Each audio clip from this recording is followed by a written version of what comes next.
नमस्कार दोस्तों, आपका स्वागत है हमारे दिव्यास्त्र क्लासेज यूट्यूब चैनल पर। Thank you.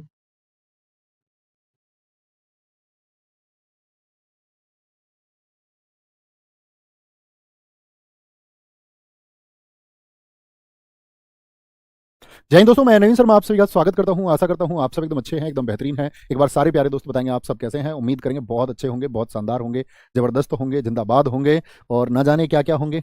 तो दोस्त हम लोग पहुंच चुके हैं आपका क्लास नंबर 4 पर आज अपनी, जिसमें हम भारत का कॉन्स्टिट्यूशनल डेवलपमेंट आज समझने वाले हैं। यानी भारत के संवैधानिक विकास का क्या चरण रहा है, क्या स्टेप्स रहे हैं, जिसमें हम सबसे पहले से जानेंगे आपका 1600 का जो राजलेख है यानी चार्टर एक्ट 1600 जो है। उसके बाद में आज ही हम रेगुलेटिंग एक्ट को पढ़ेंगे और रेगुलेटिंग एक्ट खत्म कर लेते हैं तो फिर पिट्स इंडिया एक्ट की तरफ आज ही बढ़ेंगे। ठीक है, अगर टाइम नहीं बचता है तो कल पढ़ेंगे। जल्दबाजी में कुछ नहीं पढ़ना है, बड़े धैर्य के साथ में, इत्मीनान के साथ में चीज़ों को सीखना है और जानना है। ओके, तो शुरू करें। क्लास को एक बार थम्स अप कर दीजिए। जी भैया, सीखने के लिए हम हमेशा तैयार हैं और मुझे उन्हीं छात्रों की आवश्यकता है जो एकदम दिल से, गहराई से सीखना चाहते हैं। ऐसा तो कोई नहीं है कि भैया ऊपर ऊपर से डीपली डीपली कुछ करके खत्म कर लें, फिर कुछ होना नहीं है, फिर बार बार पढ़ना पड़ेगा। एक बार पढ़ें, अंतिम बार पढ़ें। ओके, शुरू करेंगे। तो क्या टॉपिक है? Constitutional development of India, Bharat का संवैधानिक विकास। भारत का संवैधानिक विकास। पहले क्वेश्चन पूछ लूं आपसे। अच्छा, आप मुझे बताओ, भारत के संविधान के विकास के लिए नींव का पत्थर किस एक्ट को कहा जाता है? भारत के संविधान के विकास के, यानी जो संविधान है उसके जो बीज हैं वो किस एक्ट में मिलते हैं? मतलब शुरुआत कहां से मिलती है हमको? शुरुआत कहां से मिलती है जरा बताएंगे एक बार। 1935 बता रहे हैं कुछ लोग। नहीं भैया, 1935 जो है कॉन्स्टिट्यूशन का सीड नहीं है, उससे पहले की बहुत सारी चीजें कॉन्स्टिट्यूशन में। बीज का मतलब क्या होता है? जो शुरुआत है, जो मूल है। आप समझते हैं ना, एक वृक्ष बनता है तो बीज से बनता है। बीज का मतलब शुरुआत। 1935 तो मिड है, उसको तो ब्रांचेस समझिए, तुम शाखाएं समझिए। 1600 कुछ दोस्त कह रहे हैं 1773, यही जानना है। बहुत बढ़िया, तो आपको समझना होगा। नोट बनाइए आसानी से और अच्छे से लिखिए। क्या लिखेंगे? भारत का संवैधानिक विकास हम पढ़ेंगे अगली 2-3 कक्षाओं में, और मजा आएगा कि पहली बार एक्ट। किस किस को बोरिंग लगते हैं एक्ट, ये बताओ। भारत का संवैधानिक विकास लगते हैं ना बोरिंग? जब मैं पढ़ता था मुझे भी लगते थे। आज नहीं लगेंगे, ये आज के बाद नहीं लगेंगे। Constitutional development of India.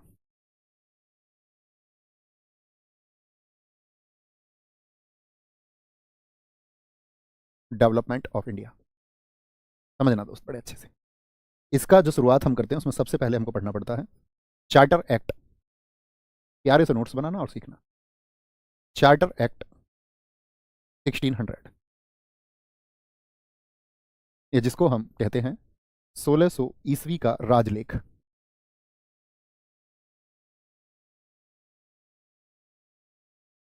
राजलेख का अर्थ होता है कि किसी राजा के द्वारा हस्ताक्षरित है और उस राजा के द्वारा वह मान्यता प्राप्त है। तो 1600 ईस्वी का जो राजलेख है, इसके पहले हमको एक बैकग्राउंड समझना होगा। आप सब लोगों ने ईस्ट इंडिया कंपनी का नाम सुना है? यस और नो? उससे भी पीछे लेके चलेंगे आपको। मेरा आपसे जनरल सा क्वेश्चन है, भारत आने वाला पहला अंग्रेज कौन है?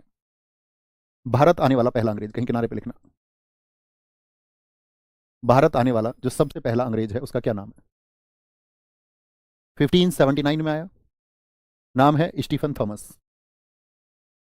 Stephen Thomas.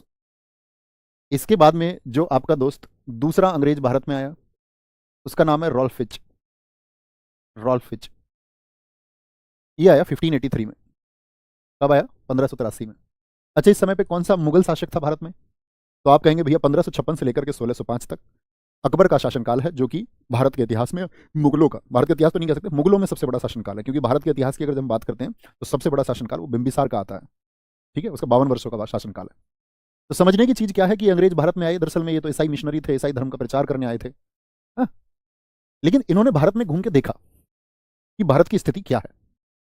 तो इनको ये पता चलता है, जब भारत आए तो बीच में इनकी जब व्यापारियों से भी मुलाकात हुई, तो इन सबको ये पता चल गया कि भारत से मसालों का व्यापार होता है, या ईस्ट की कंट्रीज से जो मसाले का व्यापार होता है वो बहुत बेनिफिशियल है, उसमें बहुत प्रॉफिट है, बहुत मुनाफा छिपा हुआ है। तो फिर हम क्यों व्यापार ना करें? तो जाकर के जब ये सूचनाएं लंदन में गई तो लंदन में कुछ व्यापारी इकट्ठे हो गए, और कुछ व्यापारियों ने आपस में एक आपका सहमति से, कॉन्कॉर्ड से, उन लोगों ने बोला कि भाई हम क्यों ना इस व्यापार को आगे बढ़ाएं, अगर इसमें इतना मुनाफा है तो इस व्यापार को हम कर लेते हैं।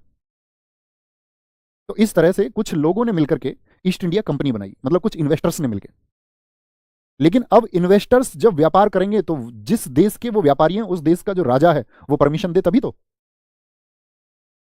बात समझ पाए? यस और नो? परमिशन की जरूरत होगी या नहीं होगी? परमिशन की जरूरत होगी। तो उन सारे लोगों ने, याद रख लेना, यहां पे एक छोटे से शब्दों से, आसान से शब्दों से समझेंगे, ब्रिटेन की महारानी एलिजाबेथ ने, क्वीन एलिजाबेथ, ब्रिटेन की महारानी एलिजाबेथ, कौन सी रानी थी? एलिजाबेथ, एलिजाबेथ ने 31 दिसंबर 1600 को ईस्ट इंडिया कंपनी,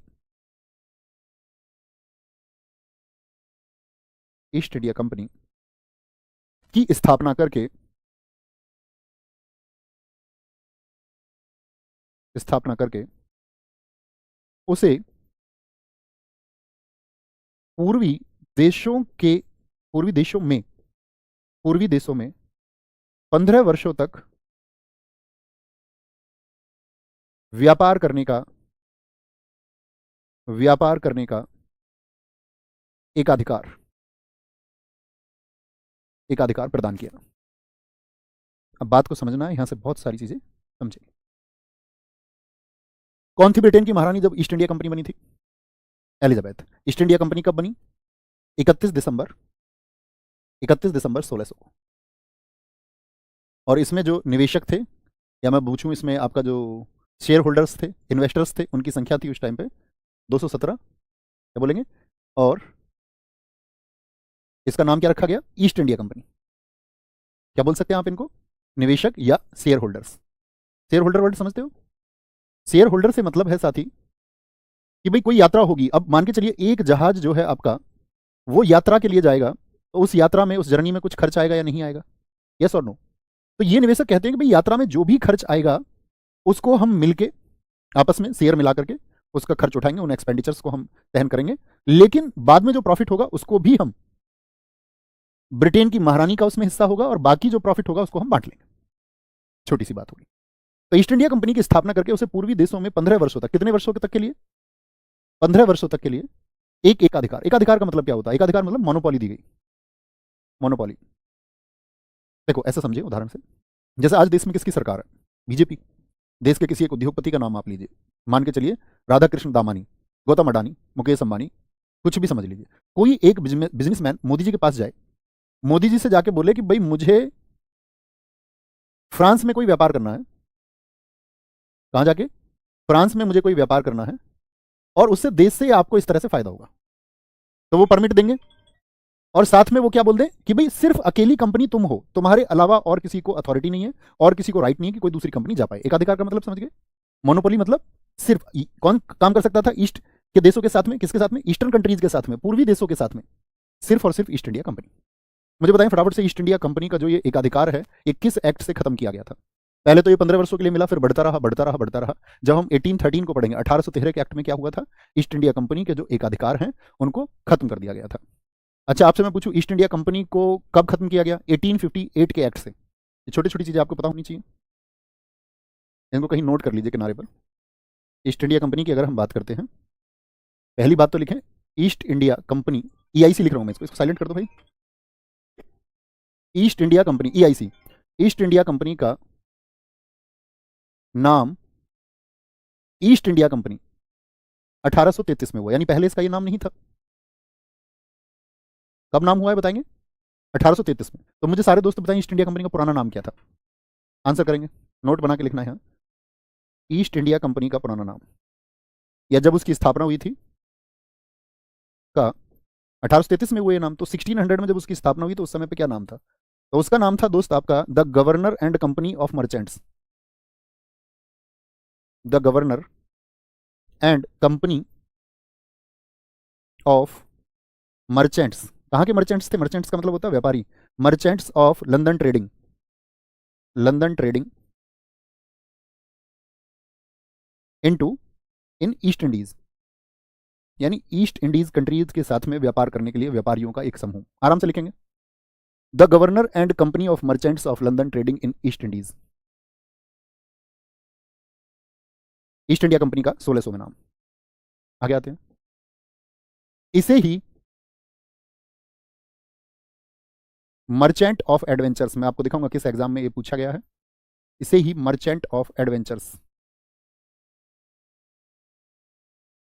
हिंदी में लिख लेंगे कोई दिक्कत नहीं, इसे ही मर्चेंट ऑफ एडवेंचर्स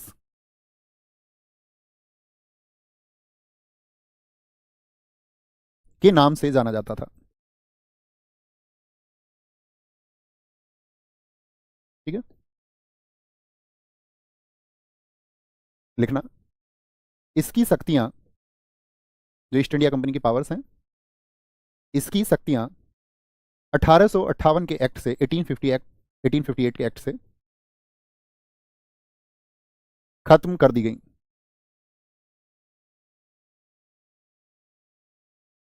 1874 में, 1874 में इसे पूर्णतः बंद कर दिया गया, कंप्लीटली क्लोज्ड, कंप्लीटली क्लोज्ड।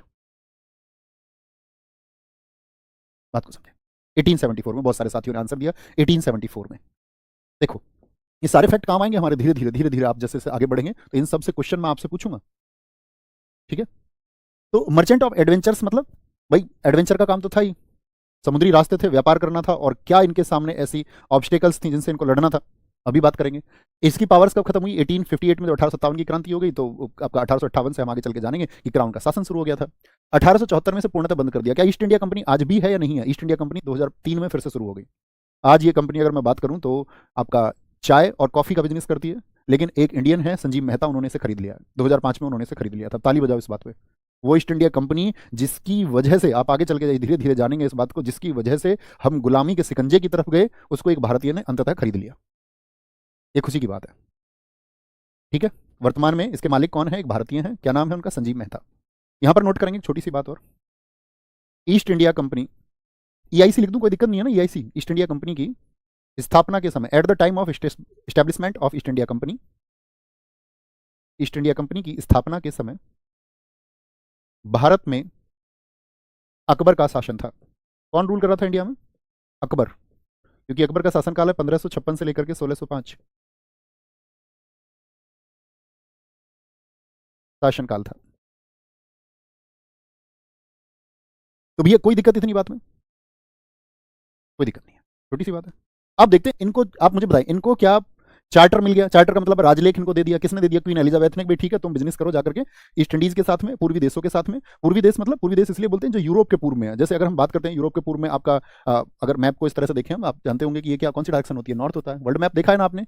आपकी टेबल पर एक मैप हमेशा होना चाहिए। ठीक है, ये नॉर्थ होता है, वेस्ट होता है, ईस्ट होता है। तो यानी कि यूरोप की तुलना में इधर के देशों के व्यापार के लिए, इधर के देशों के व्यापार के लिए क्या दिया गया आपका? एक उसने राजलेख दे दिया कि भाई तुम व्यापार करो। अब देखो समझना कि दरअसल में इन लोगों को व्यापार क्या करना था। भारत इनका मकसद नहीं था उस टाइम पे, भारत इनका मकसद नहीं था। और एक बात पूछी जाती है, ईस्ट इंडिया कंपनी का जो शासन शुरू हुआ वो किस नारे से शुरू हुआ था? तो उन्होंने एक नारा दिया था, भूभाग नहीं सिर्फ व्यापार। मतलब लैंड से हमें कोई लेना देना नहीं है, पॉलिटिक्स से हमें लेना देना नहीं है, हमें सिर्फ लेना देना बिजनेस से। इस एक स्लोगन के साथ में ईस्ट इंडिया कंपनी शुरू हुई। भारत को पहचानिए मैप पर, कहां पर है अपना प्यारा देश? इंडिया देख पा रहे होंगे। और यहां ध्यान से देखिए, इसको ब्लैक कलर से मार्क करेंगे तब देख पाएंगे। ये जो मैं ड्रॉ कर रहा हूं इसको ध्यान से देखना है। ठीक है, ये जो है आपका, ये है मलुकू आइलैंड। कौन सा?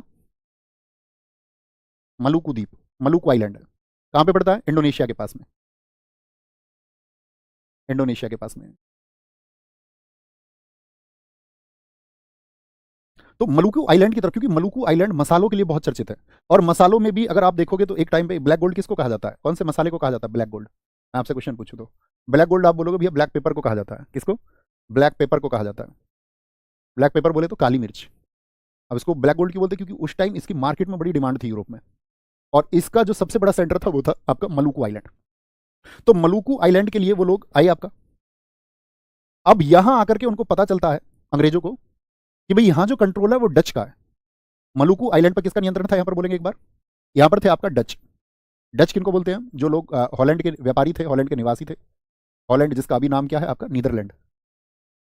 अब इनको ये बात पता चली यहां पर, तो इन्होंने थोड़ा बहुत प्रयास किया कि भाई मलुकू आइलैंड में हम कोशिश करें, लेकिन ये सफल हो ही नहीं पाए उस बात में। अब सफल नहीं हो पाए तो इनकी दाल जब यहां पर नहीं गलती है, तो जब इनकी दाल नहीं गलती तो इसके बाद में ये लोग रुक करते हैं कहां पर? आपका इंडिया के लिए।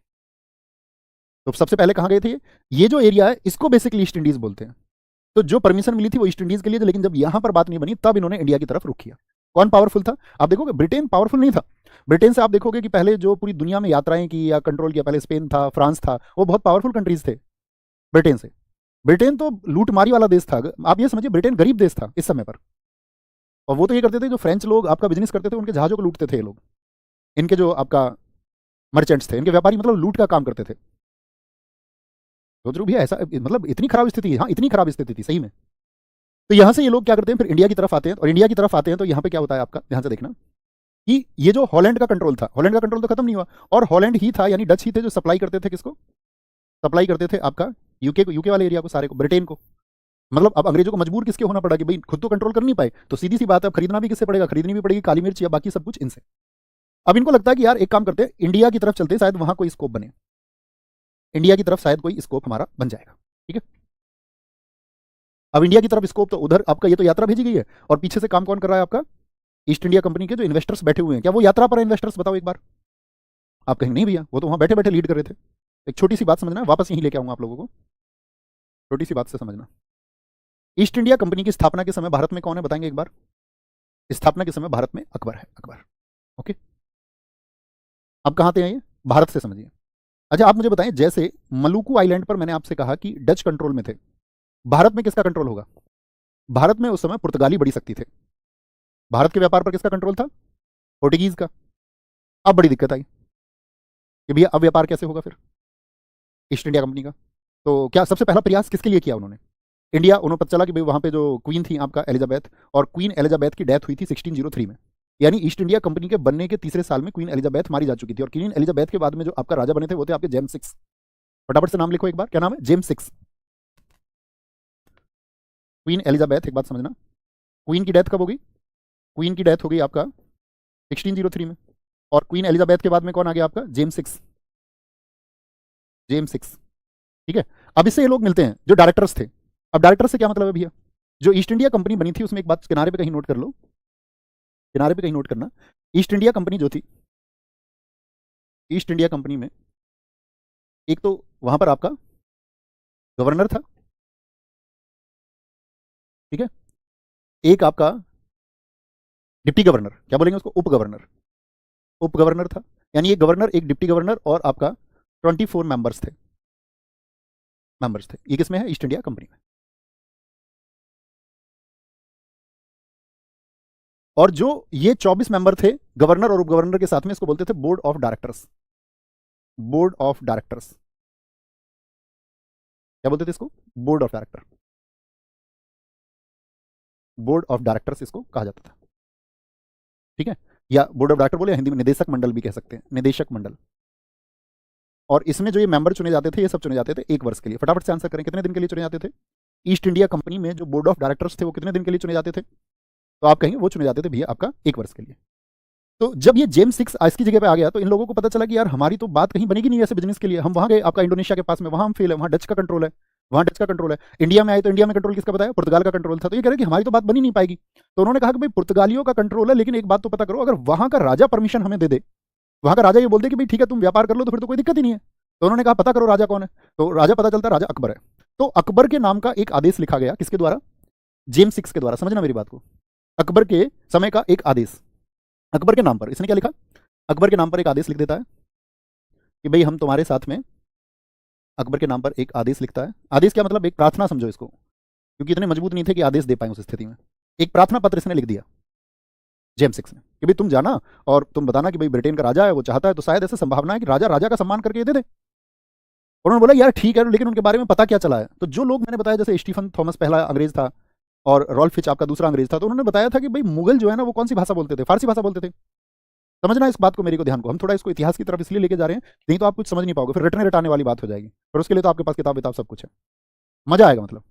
तो उसने बोला कि यार एक बात तो बताओ, वहां के जो लोग हैं वो बोलते क्या, उसने बोला कि फारसी बोलते हैं। तो इन्होंने किसको तैयार किया फारसी सीखने के लिए। अब ऐसा थोड़ी था कि भाई जो आपका कैप्टन हॉकिंस था वो जन्मजात फारसी जानता था, क्या कोई अंग्रेज फारसी जाने ये संभव है। तो कैप्टन हॉकिंस को फारसी सिखाई गई, बोले तू तैयार हो जा भाई, एक काम कर, पता चले वहां कुछ बात करनी पड़े। तो इसने क्या करा, इसने फारसी के साथ साथ में तुर्की भी सीख ली। आप जानते हैं वो मुगलों की नेटिव लैंग्वेज थी बाबर के टाइम से, तुर्की। बाबर जो है चगताई तुर्क इलाके से था। अब इसने सीख ली, तो इसको इंडिया भेजा गया। किसका प्रार्थना पत्र है इसके हाथ में, अकबर के टाइम का। तो ये पहुंचता है 1608 में एक हेक्टर जहाज लेकर के। कौन सा, हेक्टर जहाज लेके ईस्ट इंडिया कंपनी की तरफ से, पैसा लगा हुआ है 217 लोगों का। हेक्टर जहाज को लेके कहां पहुंचता है, सूरत में, अपना लंगर डाल देता है। लेकिन मुझे बताओ कि इंडिया में इस टाइम पे पावर कौन है, क्या बताया मैंने, पुर्तगाली। अब पुर्तगाली इसको मतलब इसकी सुताई करते हैं, पिटाई करते हैं इसकी, इसके जहाज को मतलब घेर लेते हैं एकदम से, हेक्टर जहाज को। बोला तू नया आदमी आया हमारे इलाके में काम करने के लिए, तो ये पता नहीं है यहाँ पुर्तगालियों का कितना पावर है। 1498 में हमारे चाचा वास्को डी गामा यहाँ पर आए थे। इतनी बड़ी हमारी लिगेसी है यहाँ पर। 100 साल क्या 102 साल हमें यहाँ हो चुके प्रयास करते हुए। तुम पागल समझ रहे हो? 102 क्या 110 साल। 1498 से 110 साल हो चुके हैं।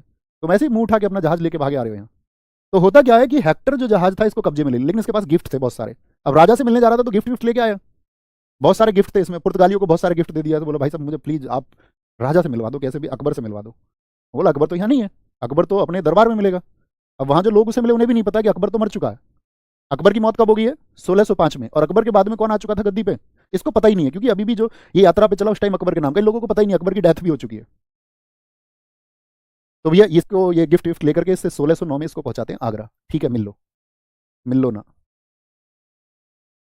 जैसे तैसे आए हैं तुम्हारे शहर में, एक दफा मिल लो ना। तो क्या बोलेंगे यहाँ पे? आगरा आया ये। आगरा आके इसको कौन बैठा मिलता है? पत्र किसके नाम का है? अकबर का। क्या अकबर मिला? यस और नो? नहीं भैया, जहांगीर मिला। जहांगीर ने इसकी सारी बातें सुनी, कुछ गिफ्ट जहांगीर के लिए भी बचा के लाया। जहांगीर का दिल इसलिए खुश हुआ, आप सब लोग जानते हैं जहांगीर जो है वो चित्रकला का शौकीन था, और उसको ये गिफ्ट में लेके आया चित्र, कुछ पेंटिंग्स। और वो पेंटिंग्स उसको पसंद आ गई। उसके साइड में, जहांगीर के साइड में उसका जो चित्रकार था मंसूर, वो भी बैठा हुआ था, उसने भी चित्रों की प्रशंसा कर दी। तो कहने का मतलब है उसने जहांगीर का स्वागत, जहांगीर ने कैप्टन हॉकिंस का अच्छा स्वागत किया कि भाई तुम तो हमारे जो है, अब क्या बोलते हैं, हमारे यहाँ तो वैसे भी अतिथि देवो भव है, बैठो आराम से। लेकिन ये क्या मकसद लेके आया है? इसका मकसद ये था कि भाई कैसे भी करके व्यापार के लिए परमिशन लेनी है। अब ये भाई साहब 3 साल रहा यहाँ मुगल दरबार में, 3 साल। 3 साल में आप सब लोगों को पता होना चाहिए जहांगीर एक ऐसा शासक है जिसने भांग शराब आदि पर रोक लगाई थी, लेकिन खुद पर रोक नहीं लगाई थी। खुद खूब पीता था जबरदस्त। उसके मतलब सुबह से शाम तक वो शराब में रहता। कहते कि भाई नूरजहां शासन चलाती है, जहांगीर शराब में रहता। वो उससे कुछ बात करे, इसका मौका मिले। अब जहांगीर सिर्फ नशे में नहीं रहता, जहांगीर खतरनाक आदमी भी था।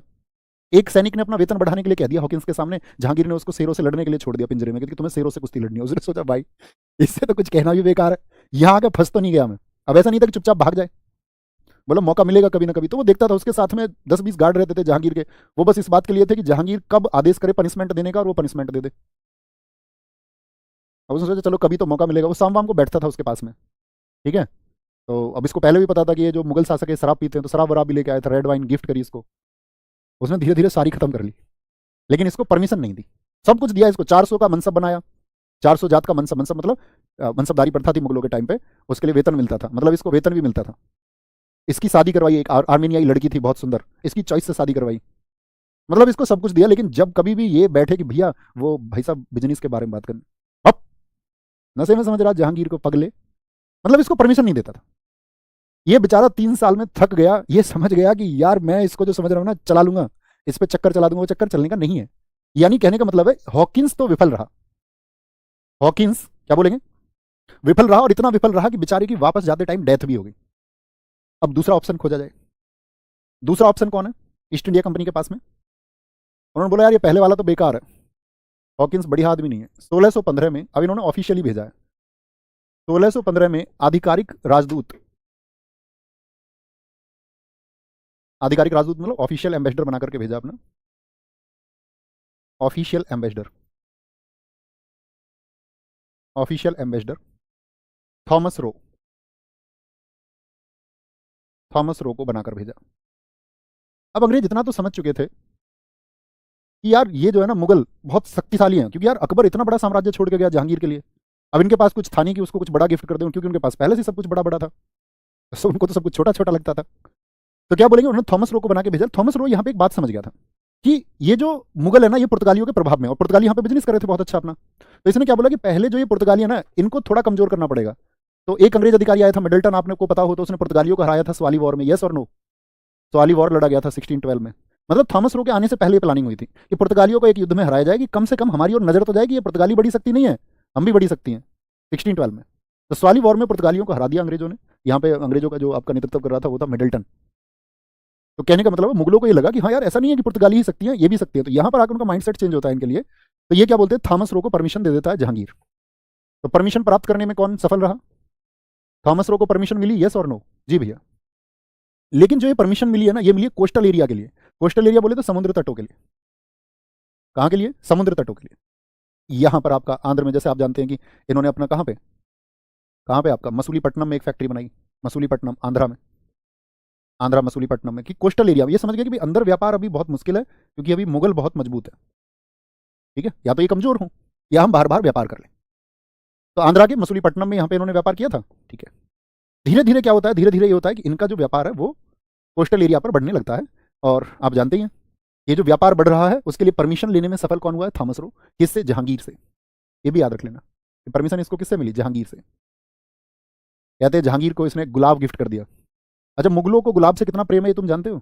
कभी आप ध्यान देना कि बाबर की बेटियों के नाम किस पे है, गुल नाम से। गुल मतलब गुलाब से ना बेहद प्यार है। बाबर ईरान से मतलब ऊँटों पे लदवा के गुलाब मंगवाता था। जहांगीर को बेइंतहा प्यार था। और तुम जानते हो गुलाब दिल जीत लेता है। और सल्तनत कोई इतनी बड़ी चीज़ नहीं है।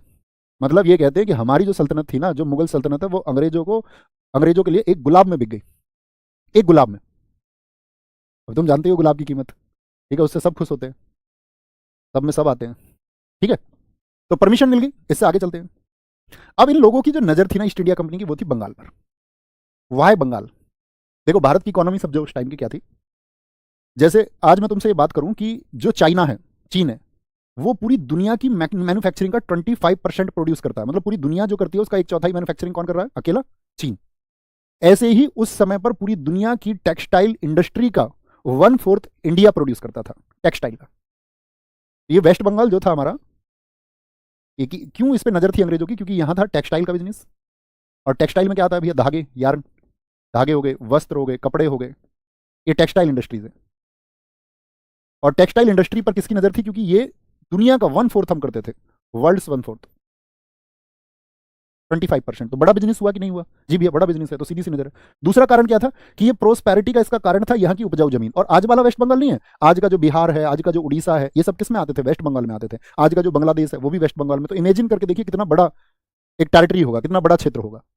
तो इन सब की नजर कहां पे थी आपका, कि भैया इस पे हम लोगों को जाना है। अब यहां पे दरअसल में कौन था, औरंगजेब का मामा। औरंगजेब का मामा कौन है, धीरे धीरे समय बीत गया, वेस्ट बंगाल। वेस्ट बंगाल में आपका औरंगजेब का मामा था शाइस्ता खान,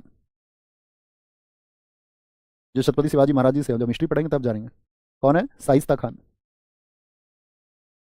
अब शाइस्ता खान यार इतने तगड़े एम्पर का मामा है, मामा भांजे की तो वैसे भी बनती है। सर पॉलिटियन हिस्ट्री प्लीज मुझे डिसाइड करने दीजिए ना, मेरे साथ रहिए ना प्लीज, मैं प्रार्थना करता हूँ, आपके हाथ पैर पकड़ता हूँ। मैंने कहा जब विषय खत्म हो तो उसकी उपयोगिता समझ में आएगी। कॉपरेट करिए, ऐसा नहीं कि समझोगे अभी क्यों, नहीं तो कुछ समझ में नहीं आएगा और फिर चीजें क्रिस्टल क्लियर रहेंगी, ऐसे बोलोगे मजा आ गया, ठीक है। औरंगजेब का मामा शाइस्ता खान था। अब दरअसल में होता क्या है कि जो ईस्ट इंडिया कंपनी का एक अधिकारी यहाँ पे आया था, ईस्ट इंडिया कंपनी की नजर किस पे, वेस्ट बंगाल पर। वेस्ट बंगाल पे जब ये नजर रख रहे हैं तो ये सोच रहे हैं कि यार बिजनेस कैसे भी हो, जैसे भी पॉसिबल हो पाए। तो इसके लिए क्या किया इन लोगों ने, यहाँ पे ये जो व्यापार करते थे उस टाइम पे देते थे 2% टैक्स। कितना टैक्स देते थे, 2%। लेकिन ये शाइस्ता खान ने बोला कि भाई टैक्स जो है अब 3.5% होगा। और इसी टाइम ईआईसी में एक एरोगेंट ऑफिसर आ गया, एक घमंडी व्यक्ति ने यहाँ पे कमान संभाली, और उसका नाम था आपका जोसिया चाइल्ड। जोसिया चाइल्ड, क्या नाम है, जोसिया चाइल्ड। इसने बोला हम नहीं मानेंगे किसी मामा वामा की, किसी मामा की हम नहीं मानेंगे, यानी इसने 3.5% देने से मना कर दिया, ठीक है। अब ये सोच रहा था यार हम अंग्रेज हैं। अब आप जानते हो औरंगजेब एक बड़ी पावर था उस टाइम पे। एक फोटो दिखा रहा हूं मैं, तुम समझना इस जोसिया चाइल्ड ने क्या कराया। ये देखो फोटो, ये जोसिया चाइल्ड है और ये औरंगजेब है। मतलब एरोगेंस बिजनेस में बिल्कुल भी ठीक नहीं है। घमंड व्यापार में सिर्फ और सिर्फ नुकसान देता है। गर्दन झुकानी पड़ी। अब समझो इतनी सी बात को, तो ईस्ट इंडिया कंपनी भाई साहब, उन्होंने सोचा यार इस आदमी ने तो, जोसिया चाइल्ड ने तो अपने चाइल्डिसपन में, चाइल्ड ही है, बच्चा ही है, इसमें दिमाग ही नहीं है, बोले इसने तो यार हम जो है ना बिल्कुल खराब कर दिए। और ये वेट करती है ईस्ट इंडिया कंपनी। देखो धैर्य कितना है। 1707 में औरंगजेब की मौत हुई। किसकी, अभी हम हिस्ट्री नहीं पढ़ रहे हैं, कभी जब औरंगजेब के बारे में कुछ बात कर लो। औरंगजेब की क्या हो गई थी, 1607 में मौत हो गई थी, ठीक है। औरंगजेब के बाद में आया था फर्रुख सियर, एक शासक है, याद रखना। ईस्ट इंडिया कंपनी को 1717 में 1717 में फर्रुख सियर ने दस्तक जारी किया, दस्तक जारी किया। कब, 1717। और दस्तक क्या है समझो। तो ईस्ट इंडिया कंपनी को जो दस्तक मिला है, इसका मतलब था जो ईस्ट इंडिया कंपनी है वो आपका बंगाल, बिहार, आज वाला बिहार, ओडिशा, बंगाल बिहार ओडिशा में क्या कर सकती है, फ्री ट्रेड। कोई पैसा नहीं देना, मुक्त व्यापार, कोई टैक्स नहीं, क्या बोलेंगे, फ्री ट्रेड, अर्थात मुक्त व्यापार का इसने आदेश जारी कर दिया। इसी को दस्तक कहा गया। दस्तक क्या है, बंगाल बिहार और उड़ीसा में फर्रुख सियर ने जो आपका मुक्त व्यापार के आदेश दे दिए। अब ऐसा क्यों संभव हुआ? देखो फर्रुख सियार आप सब लोगों को पता होना चाहिए 1713 से 1719 तक शासक था, और इसने अपने मतलब 1717 में, क्योंकि इस टाइम पे अंग्रेजों का एक शिष्टमंडल, एक डेलीगेशन मिलने आया जिसका अध्यक्ष था यहाँ पे, एक डेलीगेशन जो ये आया आपका, जो शिष्टमंडल यहाँ पे मिलने आया था, इससे बड़े चालाक थे अंग्रेज। जो ये अध्यक्ष आया उसका नाम है आपका जॉन सैरमन। जॉन सैरमन इसके बारे में पूरी रिसर्च करके आया फर्रुख सियर के बारे में। फर्रुख सियर जो है ना, उसको बैठने में दिक्कत थी। अब बैठने में क्यों दिक्कत थी, इसका थोड़ा सा आइडिया या अंदाजा तुम लगाना। उसके गलत जगह पर एक फुंसी थी। फुंसी समझते होगे ना, थोड़ा ठीक से बैठ नहीं पाता था, टेढ़ा तिरछा बैठता था थोड़ा। अब ये लोग इसके बारे में पता करके आए थे, तो अपने साथ में एक डॉक्टर भी लेके आया। पूछा जाता है फर्रुख सियर के समय पर आने वाले शिष्टमंडल जिसके अध्यक्ष जॉन सैरमन थे, वो जो एक डॉक्टर था, डॉक्टर को बहुत मालामाल कर दिया था फर्रुख सियर ने। डॉक्टर हैमिल्टन ये चुपचाप खड़ा हुआ था ऐसे हाथ करके, और इन दोनों की बात चल रही थी, बोलो सर हम बिजनेस के लिए वो परमिशन लेने आया बंगाल वाले क्षेत्र में। आह, थोड़ा सा तिरछा होके, यार बताओ। अब इसने बोला सर जी तुम्हें कोई दिक्कत है क्या, फर्रुख सियर से। अब ऐसी बातें कोई बताई जाती हैं? ये बातें बताई नहीं जाती, लेकिन उसको महसूस हुआ थोड़ा सा। उसने बोला सर मैं थोड़ा सा समझ पा रहा हूँ। अब उसको पहले से पता है। बोला ये दिक्कत तब होती है। अब उसने सोचा यार पता ही चल गया तो छुपाना क्या है। बोले फिर, बोले आई एम अ डॉक्टर, मैं ठीक करूँगा ऐसा बिल्कुल। ट्रीटमेंट वो डॉक्टर ही था, एक्चुअल में डॉक्टर था, डॉक्टर बनने का एक्टिंग नहीं कर रहा था। उसने उसको ठीक कर दिया।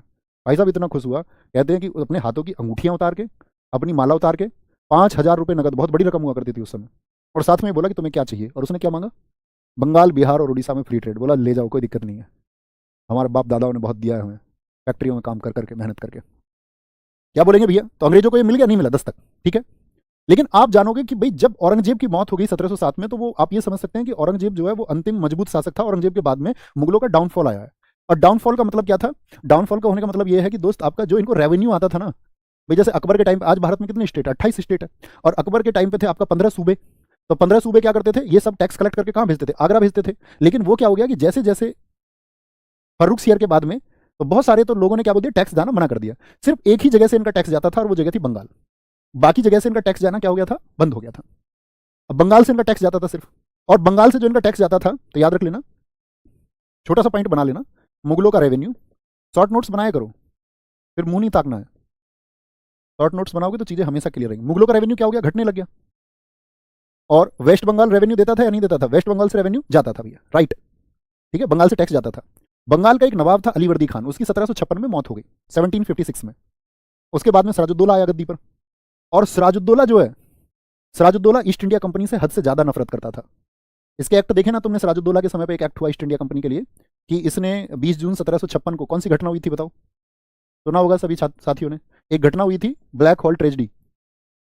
ब्लैक हॉल ट्रेजिडी, और ब्लैक हॉल ट्रेजिडी में क्या हुआ था दरअसल में? उसमें हुआ यह था कि 20 जून 1756 को इसने 146 लोगों को एक कोठरी में बंद कर दिया, और 146 लोगों को 10/8 की एक कोठरी थी, सुबह खोली, 23 जिंदे, 123 मर गए, सिर्फ 23 बचे हुए हैं। इतना क्रूर अंग्रेजों के प्रति। ईस्ट इंडिया कंपनी के एक्शंस के लिए तो बिल्कुल क्रूर है। अंग्रेज बहुत चालाक थे। इस सिराजुद्दौला को उन्होंने हरा दिया, क्योंकि सिराजुद्दौला, और सिराजुद्दौला का जो साथी आपका सेनापति था, उसका क्या नाम था? अंग्रेज समझ रहे थे कि यार हम कमजोर हैं, अंग्रेज और सच में इस स्थिति में कमजोर थे। लेकिन उनका जो सेनापति था, इसका क्या नाम है उसका? मीर जाफर, इसको क्लाइव का गीदड़ कहते हैं। इस टाइम पे क्लाइव एक्टिव था। क्लाइव, क्लाइव ने क्या बोल लिया? इसको लालच दे दिया, बोले हमारी वजह से तू बंगाल का नवाब बनेगा सिराजुद्दौला, जब तक तू गद्दी पर नहीं आ सकता कभी भी। तो जो 50,000 की सेना थी, इनके कितने 300 लोग थे क्लाइव के पास में, सिराजुद्दौला की जो सेना थी वो मीर जाफर 50,000 लोगों को ये आपका ऑपरेट करता था। इसने वॉर ही नहीं किया, तो इसका कमांडर, उसने युद्ध लड़ा ही नहीं। तो सिराजुद्दौला को किस वॉर में हराया था, ये बताएं जरा। तो क्या बोलेंगे? मीर जाफर जो एक गद्दार है, सिराजुद्दौला को हरा दिया गया, और 23 जून 1757 को एक वॉर हुआ, जिसको हम बोलते हैं प्लासी का वॉर। क्या बोलते हैं इसको? प्लासी वॉर कहते हैं, प्लासी का युद्ध हम इसको कहते हैं, ठीक है। किसने जीता इसको? रॉबर्ट क्लाइव ने। ओके, यही वो वॉर है जो भारत में अंग्रेजी शासन की नींव डालता है। अंग्रेजी शासन, कभी आपसे क्वेश्चन पूछे ना, भारत में अंग्रेजी शासन की शुरुआत किस युद्ध को आप क्रेडिट देना चाहेंगे, तो आप किसको देना चाहेंगे? सारी कहानी आप समझा देंगे। आप बोलेंगे कि हम ये श्रेय देंगे शुरुआत का प्लासी वॉर को। प्लासी कहाँ पे पड़ता है? वेस्ट बंगाल में। अब उन्होंने बंगाल का नवाब, जो एकमात्र व्यक्ति था जो मुगलों को रेवेन्यू देता था, अब मुगलों का अंतिम रेवेन्यू भी खत्म हो गया। नहीं, मैंने कहा मुगलों को रेवेन्यू सिर्फ बंगाल से जाता था, बाकी जगह से जाना बंद हो गया था। अंतिम रेवेन्यू भी खत्म। यानी मुगल जैसे जैसे कमजोर हो रहे हैं, वैसे वैसे अंग्रेज क्या होते जा रहे हैं, आप देख पा रहे होंगे, मजबूत होते जा रहे हैं। छोटी सी बात है। और फाइनली एक वॉर लिखना है यहाँ पे, इसके बाद की कहानी समझोगे, बक्सर वॉर, जिसको अंग्रेजी राज की स्थापना का बक्सर वॉर। बक्सर वॉर कब का है? 22 अक्टूबर 1764, 1764। इसमें क्या हुआ था आपका? मीर कासिम था, समझना अब, सुजाउद्दौला था, सुजाउद्दौला, और थर्ड पर्सन था इसमें आपका कौन? शाह आलम सेकंड। शाह आलम सेकंड। देखो समझो कहानी। शाह आलम सेकंड ये एक मुगल शासक था जिसका भी बड़ा शासन रहा है, 46 ईयर्स इसने भी रूल किया है, 1760 से 1806 तक। तो जो ये शाह आलम द्वितीय ये मुगलों की तरफ से था। मीर कासिम ये बंगाल का नवाब है, ये नवाब था। और सुजाउद्दौला था आपका अवध से। अवध से। शाह आलम कहाँ से था? ये मुगल है। अब इन तीनों ने मिलकर बोला कि यार अंग्रेजों को अगर अभी नहीं भगाया गया ना तो कभी नहीं भगा पाएंगे, हम तीनों को इकट्ठे लड़ना है। और ये तीनों के तीनों किससे लड़ रहे हैं? इधर ईस्ट इंडिया कंपनी जो थी, ईस्ट इंडिया की कंपनी की तरफ से था हेक्टर मुनरो। कौन था? हेक्टर मुनरो और वर्सेज। लेकिन हुआ क्या? जीता कौन? Hector Munro. अब जब नवाब हार चुके, मुगलों को भी उसने हरा दिया और अवध जिसको एक शक्ति कहा जाता था उसको भी हरा दिया, तो पावर में कौन आ गए बताओ जरा? Who is the powerful? मुझे बताएंगे इस समय पर शक्ति कौन है? East India company. अब ईस्ट इंडिया कंपनी अपनी मनमानी करेगी या नहीं करेगी? जी भैया, ईस्ट इंडिया कंपनी अपनी मनमानी करेगी। और ईस्ट इंडिया कंपनी जो मनमानी करती है उसने 1765 में दो ट्रीटी साइन करी, दो संधि, दो ट्रीटी साइन करी है। दो ट्रीटी साइन हुई। पहली ट्रीटी साइन हुई 12 अगस्त 1765 और दूसरी ट्रीटी साइन हुई 16 अगस्त 1765। कौन है? क्लाइव है। इन संधियों को साइन करवाने कौन है? क्लाइव। और 12 अगस्त 1765 को इन्होंने ये जो संधि की ये की शाह आलम के साथ में। शाह आलम कौन है? मुगल है। शाह आलम द्वितीय था ये, शाह आलम सेकंड। शाह आलम सेकंड 1760 से लेकर के 1803 में तो कठपुतली बन गया था, बेसिकली 1806 कह सकते हैं। तो शाह आलम द्वितीय से इन्होंने क्या बोला? बंगाल, बिहार और उड़ीसा की दीवानी प्राप्त कर ली। बंगाल, बिहार और उड़ीसा की दीवानी ईस्ट इंडिया कंपनी ने। बंगाल, बिहार और उड़ीसा की दीवानी। कभी कंफ्यूज नहीं होना है दोस्त। अभी पीछे मैंने क्या बताया था? दोनों नाम अलग अलग है, देखो ध्यान से देखना। यहां पे क्या मिला है? बंगाल, बिहार और उड़ीसा से मुक्त व्यापार, मुक्त आदेश लिख रखा था मैंने, तुमने बताया नहीं? अरे भाई बता दिया करो, मुझसे भी कुछ गलत लिखे उसके लिए माफी। मुक्त व्यापार। बंगाल, बिहार और उड़ीसा के लिए उसने क्या एक आदेश दे दिया? मुक्त व्यापार के लिए। लेकिन यहां पर क्या मिला है? बंगाल, बिहार और उड़ीसा की दीवानी। अब भैया व्यापार तो समझ में आता है कि भाई किसी ट्रेड पर अगर कोई टैक्स नहीं लिया जा रहा है तो वो मुक्त व्यापार है। लेकिन दीवानी का क्या अर्थ है? इसको बात को समझे जरा ध्यान से, ठीक है? तो ये जो दीवानी का अधिकार है इसका मतलब था, यहां दो तरीके से इसको समझना। दीवानी का जो अधिकार है, किसको? दीवानी, उड़ीसा की दीवानी का अधिकार ईस्ट इंडिया कंपनी को प्राप्त हुआ। अधिकार किसको? ईस्ट इंडिया कंपनी को। किसको मिली दीवानी? बताएंगे। अब भैया दीवानी दरअसल में होती क्या है ये समझाओ। यानी कि जो टैक्स वसूलने का काम है वो ईस्ट इंडिया कंपनी को मिल गया। अब तक तो टैक्स किसको जा रहा था? मुगलों को। लेकिन अब पावर कौन बन गए? अब तक जो क्षेत्र मुगलों के अधीन था वो किसके लिए आ गया? ईस्ट इंडिया कंपनी के लिए। और ईस्ट इंडिया कंपनी यहां पर एक शर्त लगाती है, उसको कहा जाता है बंगाल में द्वैध शासन। बंगाल में द्वैध शासन, क्योंकि पावर में आप कुछ भी करेंगे। बंगाल में द्वैध शासन यानी डायरकी। डायरकी 1765 में लागू, क्लाइव नहीं की। कौन है? क्लाइव। लागू की। द्वैध शासन से क्या मतलब है? दो तरह का शासन हो गया कि जो रेवेन्यू कलेक्ट करने का काम होगा, रेवेन्यू कलेक्शन का जो काम होगा, अर्थात राजस्व संग्रह का जो पैसे इकट्ठा करने का काम होगा वो तो होगा ईस्ट इंडिया कंपनी का। और साथ में अगर हम बात करें, अगर आपका न्याय, जस्टिस की अगर हम बात करें, एडमिनिस्ट्रेशन की अगर हम बात करें, प्रशासन की, लोगों की जो शिकायतें हैं, लोक शिकायत, इसको निजामत कहा जाता है उस समय पे, आप इतिहास में पढ़ेंगे इसको बहुत अच्छे से, निजामत। तो लोक शिकायतें, ये काम दे दिया गया किसको? नवाब को। नवाब को पूरी तरह इन्होंने खत्म नहीं किया। इनको पता था अगर नवाब को पूरी तरह खत्म कर दिया तो ऐसा हो सकता है कि जनता भड़क जाए या जनता विद्रोह कर दे, ठीक है? तो ये जो निजामत के कार्य थे इन सबको क्या नाम दिया गया आपका? Justice administration. Justice administration. और आपका जो पब्लिक ग्रीवियंस के मैटर्स थे, पब्लिक ग्रीवियंस के जो आपके अफेयर्स थे या मैटर्स थे, वो किसको दे दिए गए? नवाब को। इसी को कहा जाता है निजामत। निजामत। तो कुछ रह गया क्या बंगाल के नवाब के हाथ में? जब पैसा नहीं है तो भैया फिर क्या है? तो ईस्ट इंडिया कंपनी पावरफुल होती गई। और जब बंगाल में द्वैध शासन लागू हुआ 1765 में क्लाइव में, तो उस समय रेवेन्यू किसके पक्ष में गया? आपका ईस्ट इंडिया कंपनी के पक्ष में गया। इतनी सी बात तुम्हें समझनी थी यहां तक। किसके हाथ में गया है? तो समझ पा रहे ईस्ट इंडिया कंपनी कैसे पावरफुल होती जा रही है? थम्स अप करके बताएं मुझे, मजा आ पा रहा है या ऐसे बुद्धू बच्चे की तरह तो नहीं बैठे हुए हैं? बोले भैया फटाफट से, कोई दिक्कत? बात समझ में आई? तो 1600 के चार्टर में तो जो हमने पढ़ा, एक बार मैं रिवाइज करा देता हूँ, फिर हम आगे का चार्टर समझेंगे, तभी ये समझ में आएगा। अब तुम समझोगे जो मैंने तुम्हें इतनी कहानी, इतिहास को क्यों जोड़ा है, ताकि आप आगे की स्टोरी को समझ पाएंगे, बेहद मजा आएगा। तो क्या बोला? 1600 में चार्टर मिला ईस्ट इंडिया कंपनी को। भैया किसने? एलिजाबेथ ने बोला। 15 वर्षों के लिए मिला। 15 वर्षों के लिए एकाधिकार के लिए दिया गया उसको, ठीक है। और यहाँ ईस्ट इंडिया कंपनी ने यहाँ पे क्या बोल दिया, ईस्ट इंडिया कंपनी का जो नाम है the governor and the company of merchants of London trading into east Indies, जिसको हम मर्चेंट एडवेंचर्स के नाम से जानते हैं। मर्चेंट एडवेंचर्स याद भी रख लो, इसका पहला अध्यक्ष जो था वो मेयर था। पहला जो अध्यक्ष इसका बनाया गया था, नोट कर लो कहीं किनारे में, इस कंपनी का जो पहला अध्यक्ष था वो मेयर था। मेयर कौन था? वो मेयर था, ठीक है। अकबर के टाइम पे ये बनी, 1850 एक्ट में इसके सारी चीजें खत्म हुई, क्योंकि 1850 एक्ट जब एक्ट आएगा तो क्राउन का शासन शुरू होगा। 1874 में इसको बंद कर दिया गया। 2003 में वो मैंने कहानी आपको बता दी, 2003 में फिर से शुरू हुई, 2005 में इसको संजीव मेहता ने खरीद लिया। ईस्ट इंडिया कंपनी की स्थापना के समय अकबर के टाइम पे ये लोग आना चाहते थे, लेकिन हॉकिंस आए। हॉकिंस सफल हुआ क्या? नहीं भैया। थॉमस मुनरो थोड़ा सा सफल हुआ। फर्रुखसियर के समय पे इनको और सफलता मिली, और फर्रुखसियर के बाद में अगर हम बात करें सबसे ज्यादा सफल इनको किया किसने? किस वॉर की वजह से हो पा रहा है? बक्सर वॉर की वजह से। क्योंकि अगर ना तो बक्सर वॉर जीतते ना आपका फिर इलाहाबाद की संधियां होती। इनको क्या बोलते हैं इन संधियों को? इलाहाबाद की संधियां, ट्रीटी ऑफ इलाहाबाद, इलाहाबाद की संधियां।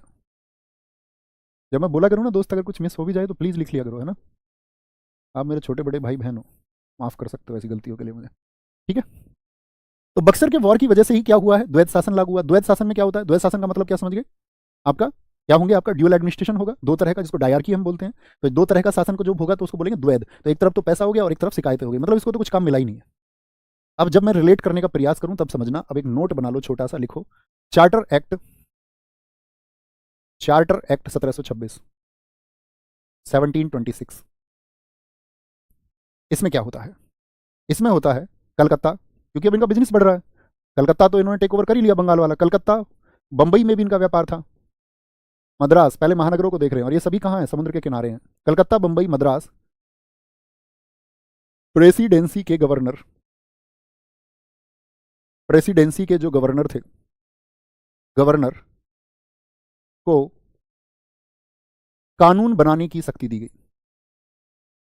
कानून बनाने की शक्ति।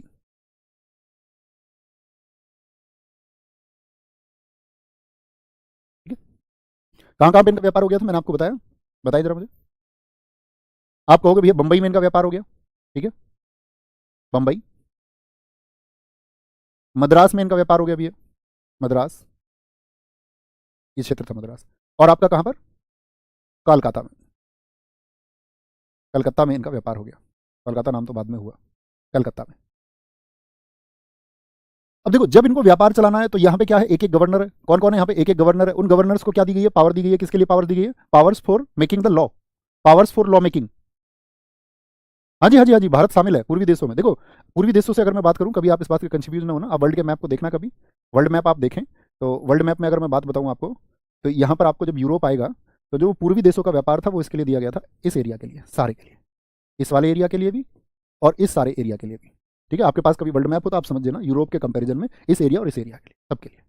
ओके सर जी, इंग्लिश में लिख दीजिए बेटा। दो लैंग्वेज में लिखेंगे तो बहुत टाइम लगेगा, मैं बोल रहा हूँ ना। Powers for law making. अब इतनी सी अंग्रेजी अगर तुम नहीं लिख पा रहे हो, पावर्स फॉर लॉ मेकिंग बोलने के बावजूद नहीं लिख पा रहे हो, तो ये तो गलत बात है, गलत बात है दोस्त। थम्स अप करो एक बार कमेंट करके। नहीं, क्लास 1.5 घंटे होगी भाई, क्लास 1.5 घंटे होगी, आप अपने टाइम से देखें उसको प्लीज। जब मैं इस बात के लिए शुरू में आपको बता चुका कि क्लास का आप 1.5 घंटे का टाइम मान के चलिए, इवन 1 से 3 2 घंटे का मान के चलिए। अच्छा चलो, अभी तुम देखो, थम्स अप करके बताओ कौन कौन 2 घंटे पढ़ सकते हैं। अभी पता चलेगा तुम्हारा पढ़ने का पोटेंशियल। यार थोड़े ताकतवर बनो, ठीक है। तो कानून बनाने की शक्ति दी गई। तो कानून जो ये बनाएंगे, किसके लिए कानून बनाएंगे? कानून बनाने की शक्ति क्या भारत का कानून बनाएंगे? भारत का कानून थोड़ी ना बनाएंगे। ये कानून बनाएंगे किसका? ईस्ट इंडिया कंपनी का। किसके कानून? ईस्ट इंडिया कंपनी के कानून बनाने की शक्ति दी गई है। Thank you. आगे आएंगे। अब आते हैं मेजर एक्ट, जिसका नाम है, नोट करके लिखना, 1773 का रेगुलेटिंग एक्ट। क्योंकि मैं आज की चीजों को अगर कल पर छोड़ दूंगा तो तुम्हारे कुछ भी समझ में नहीं आएगा। एक टॉपिक रोज क्लियर करके जाना है जो एक दूसरे से रिलेटिंग है। वो 40 मिनट में हो जाएगा तो 40 मिनट में छुट्टी करेंगे, ठीक है। लेकिन वो 1.25 घंटे में होगा तो 1.25 घंटे चलाएंगे। 1773 का रेगुलेटिंग एक्ट। इसलिए तो रोते रहते हो फिर, मुझे जीएस याद नहीं होती, ये नहीं होता, वो नहीं होता। अब भैया बस इतना थम्स अप ठीक है। मुझे ये नहीं पता चला 1 घंटा 10 मिनट कब बीत गए। हैं? तुम्हें भी नहीं लगना चाहिए पढ़ते टाइम, तुमको तो पढ़ना है यार, चीजें कैसे फिर चेंज कर पाओगे। यहाँ नोट, अब छोटे से पहले नोट बना ले तब देखेंगे। ब्रिटिश पीएम, इस टाइम पे जो ब्रिटिश पीएम था उसका नाम था नॉर्थ। ब्रिटिश पीएम नॉर्थ की गुप्त समिति, एक सीक्रेट कमेटी उसने बनाई थी, गुप्त समिति अर्थात सीक्रेट कमेटी उसने बनाई की सिफारिश पर। सिफारिश बोले तो रिकमेंडेशंस, इसकी रिकमेंडेशंस पर ब्रिटिश पीएम था नॉर्थ, उसकी गुप्त समिति थी। और ये गुप्त समिति का क्या काम था देखेंगे। ये गुप्त समिति उसने दरअसल में क्या किया था, 1772 में उसको फॉर्म किया था, 1772 में गठित की थी। और इसका काम ये था कि ईस्ट इंडिया कंपनी के कार्यों को देखे कि कहीं ऐसा तो नहीं है ईस्ट इंडिया कंपनी में कोई करप्शन चल रहा हो, कोई भ्रष्टाचार तो नहीं है। अब देखो इन्होंने लॉ मेकिंग की पावर्स तो दे दी 1726 में। इनको पता चलता है कि जो गवर्नर है ना वो अपना बिजनेस सेट करने लगे हैं। ईस्ट इंडिया कंपनी का रेवेन्यू तो घटने लगा, उसमें जो ऑफिसर्स थे वो अपना सेल्फ का बिजनेस, खुद का पैसा बनाने लगे। अब खुद का पैसा बनाने लगेगा कोई आदमी और कंपनी के लिए रिस्पॉन्सिबल नहीं रहेगा, तो भैया बताओ मुझे नुकसान होगा कंपनी को या नहीं? बिल्कुल होगा भैया। और कंपनी को जो नुकसान होने लगा, अब इसी से चीजों को समझेंगे, नोट बना लें। 1773 का एक्ट कंपनी में लिख लो, ईस्ट इंडिया कंपनी लिख लो ना, कभी सोचो कौन सी कंपनी। ईस्ट इंडिया कंपनी के व्याप्त दोषों को दूर करने के लिए, मतलब उसमें जो गड़बड़ियां थी उनको दूर करने के लिए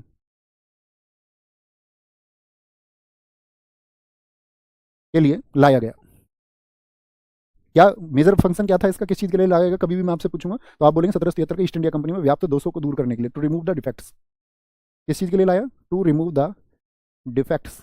उसमें जो कमियां थी, किसी चीज में जो कमियां उनको दूर करना है, तो डिफेक्ट्स जितने भी उनको दूर करने के लिए ये आया। अब क्या करते हैं ये दूर करने के लिए? इन्होंने बोला कि जो बंगाल का गवर्नर है, कौन था बंगाल का गवर्नर इस टाइम पे बता सकते हैं?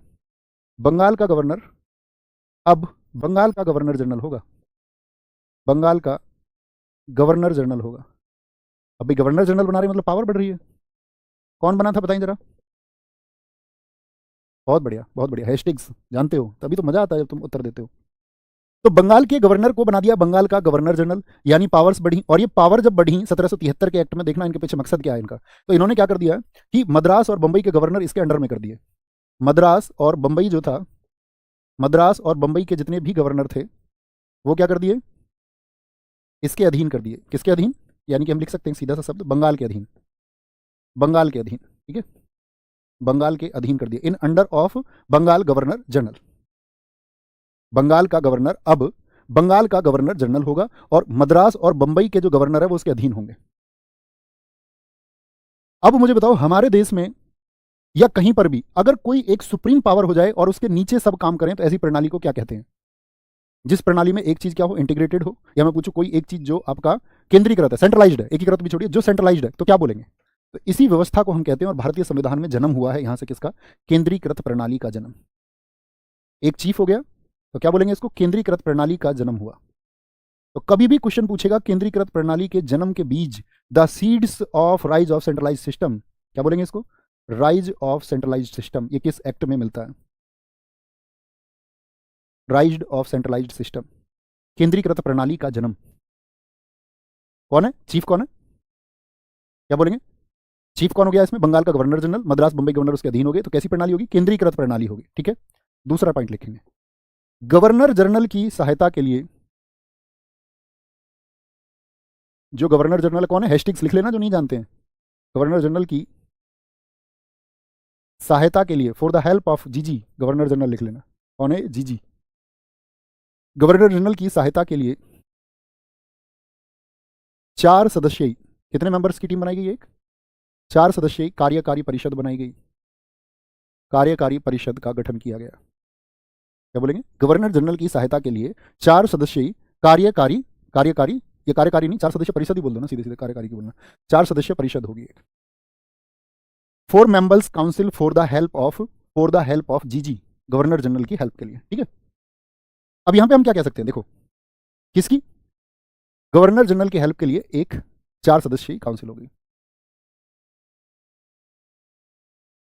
बात को समझना थोड़ी गहराई से, रटने के हिसाब से नहीं। तो ये जो 4 मेंबर थे, यहां पर कोई भी जो डिसीजन होगा वो मेजोरिटी के आधार पर होगा। डिसीजन कैसे होगा? बहुमत से। कोई भी निर्णय कैसे आएगा? बहुमत से आएगा। मतलब किसी भी मामले में अगर ये 4 मेंबर में बहुमत है, अब 4 मेंबर्स में बहुमत के लिए कितने लोग होने चाहिए बताओ पक्ष में? कितने लोगों का वोट जरूरी होगा? आपका कॉमन सेंस थोड़ा सा देख लेते हैं। 4 मेंबर्स हैं किसी काउंसिल में, वहां पे हमको मेजोरिटी चाहिए, तो कितने मेंबर्स चाहिए? बोलो भाई फटाफट से आंसर करेंगे दोस्त। भाई रिफ्रेश तो करो। 3 3 3 3, बेसिक सी बात है, मतलब सबको समझ है भाई। अगर 2 2 हो जाए तो 50-50 हो गया। तो मेजोरिटी का मतलब है कि क्या, इसमें से जो 3 मेंबर होंगे गवर्नर की काउंसिल के, अगर वो बोलेंगे यस, वो बोलेंगे यस, तो तब वो फैसला हो सकता है यहां पे गवर्नर जनरल को वोट का अधिकार नहीं दिया गया, इसको दी गई है वीटो पावर। गवर्नर जनरल को क्या दी गई है यहां पे? वीटो। वीटो, या मैं बोल सकता हूं इसको दिया गया है निर्णायक मत। यानी अगर फैसला 2-2 से है तो जिस पक्ष में गवर्नर जनरल वोट दे देगा वो डिसीजन हो जाएगा, यस और नो। समझ रहे हैं थोड़ी सी बात बहुमत का? भाई मान के चलो यहाँ पे 2-2 ने बोला, 50-50 है, गवर्नर बोल दे नो तो चीज नहीं होगी, वो बोल दे यस तो चीजें हो जाएंगी, कोई भी जो डिसीजन है वो मान्य हो जाएगा। ठीक है, अच्छा ये फंक्शन आपने कहां पर देखा है बहुमत वाला? क्या हमारे देश की जो एग्जीक्यूटिव है, जो कार्यपालिका है, उसमें बिल्कुल यही नहीं होता है कि जो निर्णय लिए जाते हैं वो बहुमत से लिए जाते हैं? यस और नो। किसी भी बिल के बारे में आप देख लीजिए, किसी भी एक्ट को जब आप पारित कराने जा रहे हैं तो वहां पर बहुमत से ही निर्णय लिए जाते हैं, यानी होता है। तो यहां से एक राइज और हो गया, तो बड़ी छोटी सी समझने की बात है, यानी कि यहां से हो गया दोस्त आपका क्या? कार्यपालिका का उदय। देखो भारत के संविधान में कार्यपालिका है। अब आपसे कभी आज से पहले कोई क्वेश्चन पूछता कार्यपालिका के उदय के संकेत किस एक्ट से मिलते हैं, तो पता था आपको? सही सही बताना। कार्यपालिका का उदय अच्छे बच्चों को तो पता होगा, ऐसा नहीं कि किसी को नहीं पता होगा। राइज ऑफ एग्जीक्यूटिव,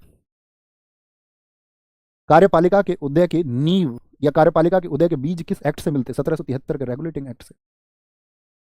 तीसरा पॉइंट लिखेंगे दोस्त, और एक छात्र को इसी से आनंद की उत्पत्ति होनी चाहिए। अगर यहां से भी जूस प्रोड्यूस नहीं हुआ ना फिर बेकार है। 1774 में कलकत्ता में उच्च न्यायालय, सर्वोच्च न्यायालय, सॉरी उच्च बोल रहा हूँ, उच्च न्यायालय कहाँ का था आपका? वो भी कलकत्ता का, लेकिन वो 1862 का है। कलकत्ता में सर्वोच्च न्यायालय, सर्वोच्च न्यायालय, सर्वोच्च न्यायालय बोले तो किस आर्टिकल में बताया था कल सर्वोच्च न्यायालय, जरा बताना। Supreme court. 1774 में कलकत्ता में सर्वोच्च न्यायालय की स्थापना हुई। ओके, और क्या हुआ था सर्वोच्च न्यायालय में, जरा बताएंगे। इसमें कहा गया था सर्वोच्च न्यायालय को यह एक अभिलेख न्यायालय होगा। अगर मैं आज की बात करूं, आज के हमारे संविधान में सुप्रीम कोर्ट को अभिलेख न्यायालय किस आर्टिकल में कहा गया है? यह एक अभिलेख न्यायालय होगा।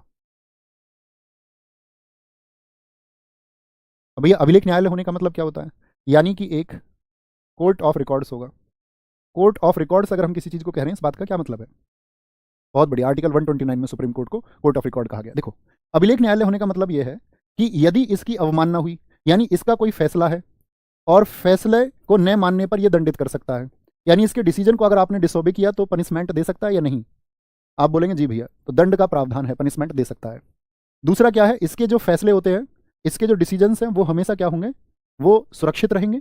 कोई भी जो जजमेंट सुनाया गया है वो सुरक्षित रहेगा और उसको एक एज ए एविडेंस यूज किया जा सकता है, एज ए एविडेंस, यानी कि एक नजीर के रूप में उसको अन्य किसी सुनवाई में प्रयोग किया जा सकता है कि यह निर्णय सुप्रीम कोर्ट का निर्णय है और अन्य अदालतों को उस बात को मानना होगा या नहीं। जी भैया, यानी साक्ष्य के रूप में उसका प्रयोग हो सकता है, नजीर के रूप में उसका प्रयोग हो सकता है। ठीक है, तो अवमानना पर दंड देगा न्यायालय की, आप अवमानना कर रहे हैं, ठीक है, तौहीन कर रहे हैं, और उसका फैसला सुरक्षित रहेगा। तो ये सुप्रीम कोर्ट, तब ये बोला गया कि 1774 में जो सर्वोच्च न्यायालय है यह एक अभिलेख न्यायालय होगा।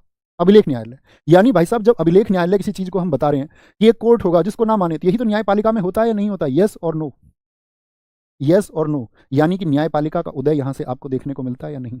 Rise of judiciary. तो भारत का संवैधानिक विकास चल रहा है, ये है असली संवैधानिक विकास, वो नहीं जो आप पढ़ के भाग जाते हो सर्वोच्च न्यायालय। क्या पढ़ते हो? 1773 रेगुलेटिंग एक्ट, इसमें 1774 में सुप्रीम कोर्ट बना, ठीक है भैया अगला एक्ट पढ़ते। How to relate? न्यायपालिका का उदय यानी कि राइज ऑफ जुडिशरी हुआ या नहीं हुआ? यस और नो? भैया बिल्कुल हुआ है, यही तो मजे की बात है। ठीक है, आगे चले। मुझे बताओ मुख्य, यहीं पर बताएंगे, सॉरी यहीं पर बताओ मुख्य न्यायाधीश कौन थे इसके, फटाफट से बताओ। यहाँ पे मुख्य न्यायाधीश कौन थे इसमें? ये तो कॉमन फैक्टर, फिर बोलोगे भैया कॉमन फैक्ट तो कराया ही नहीं। कौन बने थे चीफ जस्टिस? इसमें जो मुख्य न्यायाधीश थे, जो चीफ जस्टिस थे आपका, चीफ जस्टिस कौन थे यहाँ पर? तो चीफ जस्टिस थे यहाँ पर दोस्त आपका एलिजा एम्पे। सर पर लॉर्ड पॉड ये मत लगाया करो, बाकी तुम्हारी इच्छा है। और 3 थे अन्य न्यायाधीश, 3 अदर जजेस थे। मेरे स्टूडेंट्स कट कर देते हैं किताबों में से लॉर्ड को भी।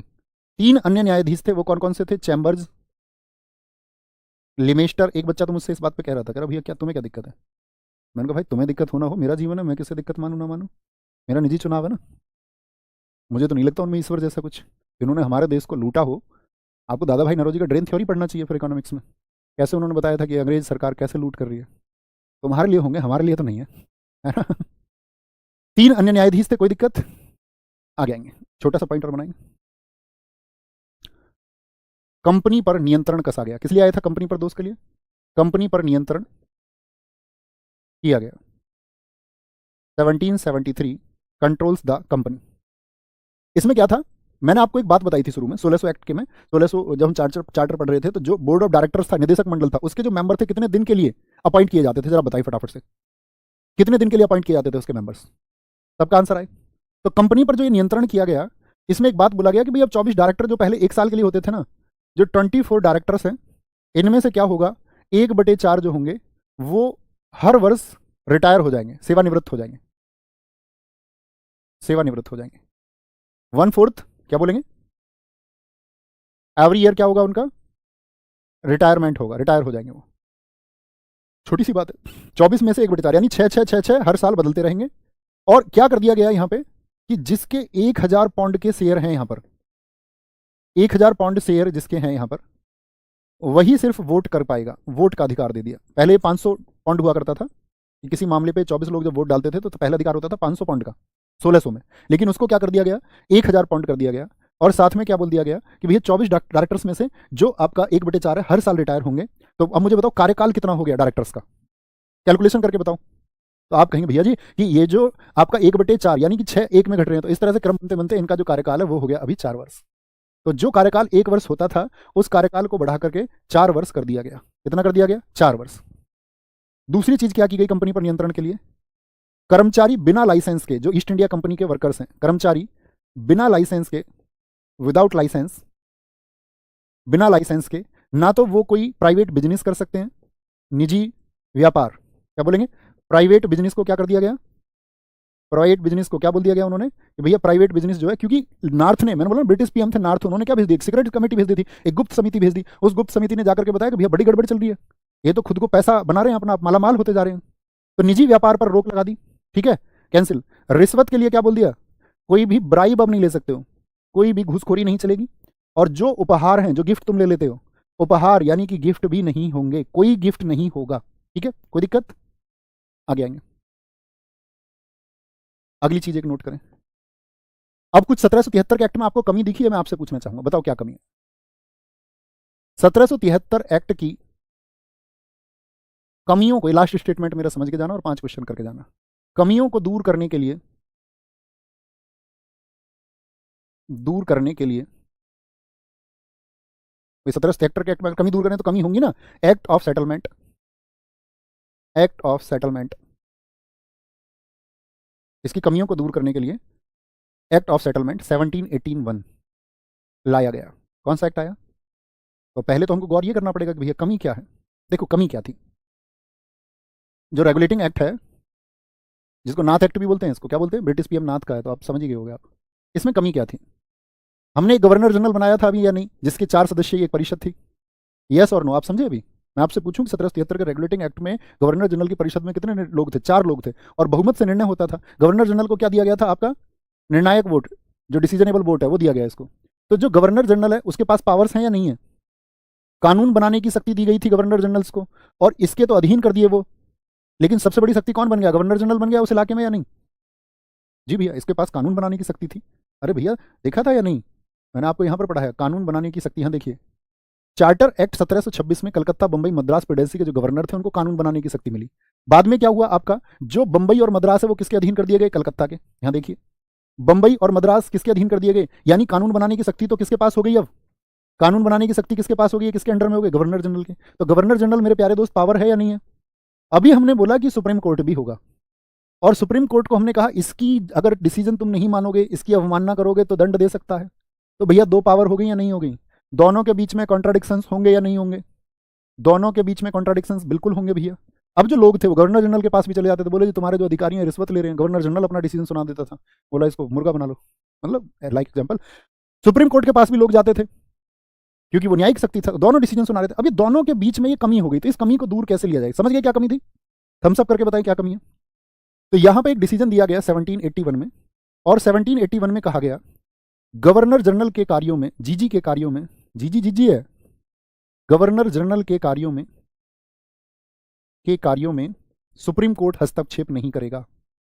सुप्रीम कोर्ट, सर्वोच्च न्यायालय हस्तक्षेप नहीं करेगा।